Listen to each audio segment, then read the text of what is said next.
দীর্ঘদিনের একটা লড়াই ছিল আমাদের সাথী যারা চিত্র সাংবাদিক, তারা যাতে প্রেস ক্লাবের মেম্বার হলেও অ্যাসোসিয়েটেড মেম্বার ছিল, তারা ভোটিং মেম্বার ছিল না, তারা যাতে ভোটিং মেম্বার হয় অর্থাৎ জেনারেল মেম্বার হয়, তার জন্যে আমরা 3 বছর আগে একটি রেফারেন্ডাম নিয়েছিলাম, যা 6 ভোটে পরাজিত হয়। এরপর নতুন কমিটি আবার প্রেস ক্লাবে চিঠির মাধ্যমে সিদ্ধান্ত নেয় ভোট করার, এবং 186 আর 181 ভোটে সেই রেফারেন্ডাম জয়ী হচ্ছে। অর্থাৎ চিত্র সাংবাদিক যারা ফটোগ্রাফার, তারা আজ থেকে, এটা প্রেস ক্লাবের 80 বছর ইতিহাসের একটা অন্যতম বড় ঘটনা, তারাও সমানভাবে সমান ভোটিং সুযোগ পেবে। এতদিন তারা অন্যান্য সুযোগ পেলেও জেনারেল মেম্বার হিসেবে ট্রিটেড হতেন না, তারা জেনারেল মেম্বার হিসেবে ট্রিটেড হবেন। এর জন্যে প্রেস ফ্র্যাটার্নিটির সকলকে ধন্যবাদ জানাই। আমরা গণতন্ত্রে বিশ্বাস করি, গণতান্ত্রিকভাবেই ভোট হয়েছে, এবং যে 186 জন পক্ষে ভোট দিয়েছেন তাদেরও ধন্যবাদ জানাই, যে 181 জন বিরুদ্ধে ভোট দিয়েছেন তাদেরও ধন্যবাদ জানাই। মতাদর্শে দুপক্ষকে আমরা সম্মান করি, কিন্তু গণতন্ত্রের নিয়ম হচ্ছে যেখানে সংখ্যাধিক্য সেই মতই গৃহীত হবে। সুতরাং এই মত গৃহীত হলো।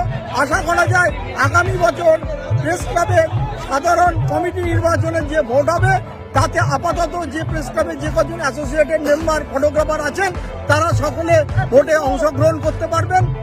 যে পরিমাণ মানুষ আজকের এই ভোটদানে এসেছিলেন আমরা অভিভূত। ভারতের প্রায় সমস্ত প্রেস ক্লাবে ফটোগ্রাফাররা জেনারেল মেম্বার, এবং এইখানেও সে জেনারেল মেম্বার হিসেবে স্বীকৃত হলেন। তার জন্য যারা ভোট দিয়েছেন সকলকে ধন্যবাদ জানাই। এদের মধ্যে একটা বড় সেকশনের বয়স 60-এর ওপরে একাধিক মানুষ মারা গেছেন, তাদের আত্মার প্রতি শান্তি কামনা করি। সুধীর উপাধ্যায়ের কথা মনে পড়ছে, সুপ্রিয়দার কথা মনে পড়ছে আমাদের। সুতরাং তাদের কথা মনে করে আমি বলতে চাই যে আমরা আপনাদের দিতে পারিনি, কিন্তু নতুন প্রজন্মের যারা ফটোগ্রাফার যাদের আছেন, তারা সকলে আমরা সমান অধিকার, সমান সম্মান আমরা দিতে পারলাম। এটা আজকের গণতন্ত্রের, প্রেস ক্লাবের গণতন্ত্রের সবচেয়ে বড় জয়।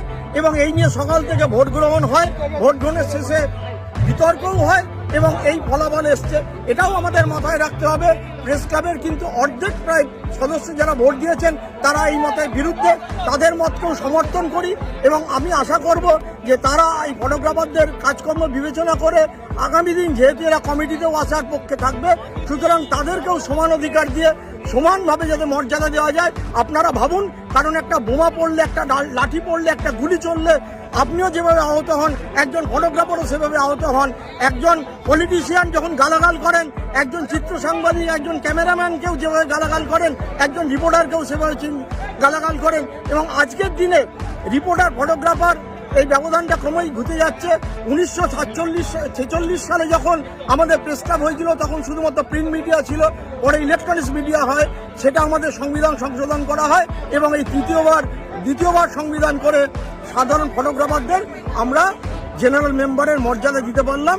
এটা 80 বছরের প্রেস ক্লাবের আমাদের একটা বড় পদক্ষেপ। সকলে ভালো থাকবেন, সকলকে ধন্যবাদ। এবং সকাল থেকে যেভাবে মানুষ ভোট দিয়েছেন, এবং ফটোগ্রাফারদের একটা বড় সেকশন অধীর আগ্রহে অপেক্ষা করেছেন কি ফলাফল হবে, তার জন্য তাদেরকেও আমরা আন্তরিকভাবে ধন্যবাদ জানাই। দুপক্ষে যেরকম মানে ভ্রাতৃত্ব এবং সৌভ্রাতৃত্ব নিয়ে চলতেন, সেরকম আগামী দিনকেও চলবেন এই আশা করি। ধন্যবাদ সকলকে।